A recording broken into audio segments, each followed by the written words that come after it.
All right, YouTube. Once again, it's Kennard, Vernon, Stewart here for the podcast. Talking Auburn football, go ahead and subscribe to Vernon Speaks Sports Auburn down in Deep South.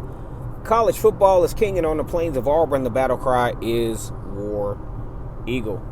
All right, so many are speculating, okay, how will the Auburn season go in 2024? Now, I'm here to tell you, and I know a lot of folks, and I know a lot of things, and I've been following Auburn football for a very long time. Well, at least in my trajectory, a long time. A lot of folks on my channel will say, man, I've been following Auburn since the 50s. Okay, I respect that. You know, we look at Auburn traditionally, they are a good football team. They've won about, 60% of their games, maybe almost 70% of their games historically. Bowl games are, pretty respectable. They got a couple of national championships, got a few SEC championships. But Auburn's just not a team that traditionally is a dominant football team. Now, what they will do is they will cause some chaos and some drama in their quest to complete their season. I think, you got situations like, 1994, the interception game. I think that was absolutely hilarious. You got the prayer at Jordan Hare. You have the kick six. Auburn's good for stuff like that. But I'm going to tell you, as we get a little bit deeper into this video, where Auburn will probably wind up in the 2024 season. This is no fault to Hugh Freeze. This is no fault to the recruiting efforts. And we have a lot of teams that we can reference on this. It just is what it is. Like I said before, let's get this comment section active because I really want to know your thoughts, because we can go through all the recruiting, the transfer portal stuff that Auburn has done. We can go through, a pretty good high school recruiting class coming into 2024. However, in this day and time with the NIL era and the transfer portal era, that does not immediately dictate that you're going to be successful. And nowadays, you just don't have time to build. They want you to win this thing up front. You got a couple of years, 2-3 year window, and you might be headed out the door. We got a couple of teams. You look at Jimbo Fisher, national championship coach at Florida State. They paid him a whole lot of money to go to Texas A&M, and he did what he had to do recruiting-wise. But that thing just did not transfer over to winning football games. Still only winning. And then if you look at Texas A&M's history, that's what they've always done. They've never been that team that, pushing the envelope for the Southwest Conference Championship. They're not the team that in the SEC upon their arrival, unlike Missouri has been to the SEC Championship twice. And Texas A&M have not. They made some big noise year one, had a Heisman Trophy quarterback, but they still fell back into their traditional 8-win, 9-win at the most type seasons. They fired Kevin Sumlin, and Kevin Sumlin, it turns out that Jimbo Fisher wasn't too much better than him. And that was so unfortunate because, maybe they could have given Kevin Sumlin a little bit more time to right the ship. But then you bring on Jimbo Fisher, pretty much did the same thing with a lot more resources. They threw some money at Jimbo Fisher, and it just didn't happen.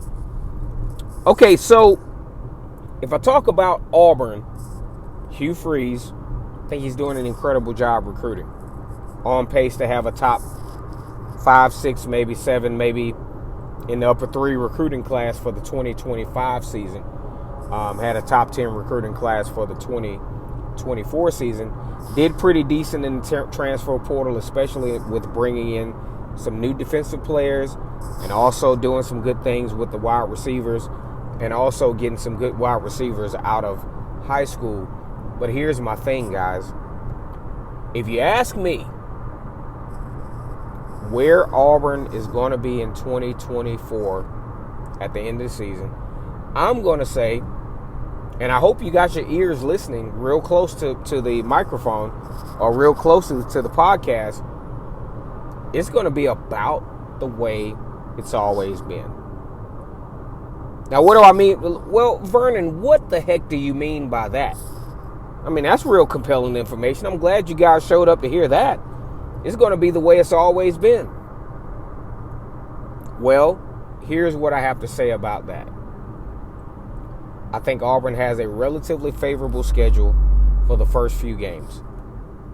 Alabama A&M, California, New Mexico, Arkansas.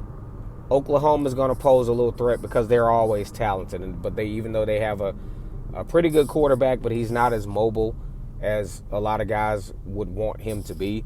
And that could pose some problems when he comes down to Jordan-Hare, because let's just assume that Auburn, gets past California, which they should. That game will, just like I go back to, things will always be the way they have been. Auburn will find a way, in my opinion, to struggle against Cal. I think Auburn should beat Cal by 3 touchdowns. I think they should have probably beat them by that much last year. Turnovers, jitters, they have to always make it an event. So California will be an event. I think Auburn wins the game by maybe 10 points, but it's going to be a bigger event than it has to be. Then they come into the Oklahoma game, and I think Auburn probably has equal, maybe a little bit less of a roster than Oklahoma, but I still think it's a game that Auburn should win. That game's going to be dramatic as well. So let's just say, very, very, very best case scenario, Auburn plays 2 Power 5 football teams in the first couple of weeks of the season. Let's say worst case scenario, they split one of them. Best case scenario, they win both. Then they go into the Georgia game. And now, here is where my point of things are always will be the way they've always been. Let's just say Auburn comes into Athens, Georgia. They got to play Georgia for homecoming. Yeah, I mean, maybe a disrespectful gesture on Georgia's part, but, I mean, if you're an SEC team, how deep you want to push homecoming? I mean, they did have, Mississippi State the next week, but Georgia, in my opinion, really didn't have. I mean, it was going to come down to Auburn or Mississippi State, because you typically don't want to play homecoming the second week of the season against Tennessee Tech. Then your next home game is against Auburn October 5th. You want to get all that homecoming stuff and the fanfare out of the way, and guess who comes to town? Because of the differentiation in schedule, it used to be where Auburn and Georgia met later on in the season. Now, Auburn meets Georgia mid-season. So, that's why you got this whole homecoming thing going on with Auburn, which I think is absolutely hilarious. But the good news is, based on the times of the games that are allotted, this game won't be played any earlier than 2:30 Central Time. So, it's still going to be a primetime game. They have the slot set between 2:30 and 7. I mean, I'm kind of hoping that it's actually a 3:30 game, because night games for Auburn against Georgia in Athens doesn't bode too well for Auburn. Auburn actually has not won in Athens in almost 20 years. So you can try that on for your mental size. But I think when we look at the trajectory after,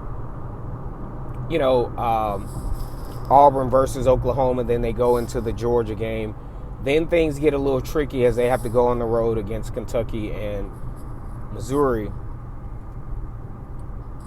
Auburn has to have those playmakers that they recruited from the transfer portal and out of high school. We expect Cam Coleman to have a real good role in Auburn's wide receiver core, as well as what Auburn has brought in, especially with the wide receiver from Penn State, that I think will be a difference maker for the Tigers. So if you ask me, Vernon Speaks Sports Auburn, Kennard, Vernon, Stewart, hey, what do you think will happen with Auburn? Yeah, I can go game by game. I can tell you about how Missouri has about 61% of their production coming back. Auburn's got to play this team on the road, and this is actually going to be an early game. I think this is going to be a pivotal game in Auburn's season. Hey, you can also tell me about Texas A&M. Texas A&M got a brand new coach, got a brand new situation going on there. They got to play Auburn at home. So if you ask me, I think things are going to go as they always have gone. It goes back to opportunity mixed with difficulty. And what's going to be that pivotal game for Auburn that's going to really spell out how this season is going to turn out? I think the Auburn-Oklahoma game is going to be a nice litmus test as to where Auburn is as far as talent, as far as coaching ability, and as far as their ability to perform on the big stage, and how they perform down the stretch will be huge as to the trajectory of this game. Because you look back at other seasons, one of my favorite seasons ever to watch for the Auburn Tigers was the 2013 season, when Auburn, they struggled a little bit, and had some trouble against LSU, but they showed some things in the second half in that pivotal game against Texas A&M, where they won that game, and that kind of catapulted them with confidence going into the rest of the season, to where they made it to the national championship game. Best case scenario, worst case scenario is what could happen, what happened in 2014. Auburn was expected to, maybe push the deal to repeat as far as going back to the national championship game, but a lot of bad things happen. And that's the thing for Auburn. That's just the nature of the beast for Auburn. It could either go really good, it could go either really bad, or it could actually fall in between. Let me know what you think about this video. Go ahead and subscribe to Vernon Speaks Sports Auburn. As always, it's great to be an Auburn Tiger. War.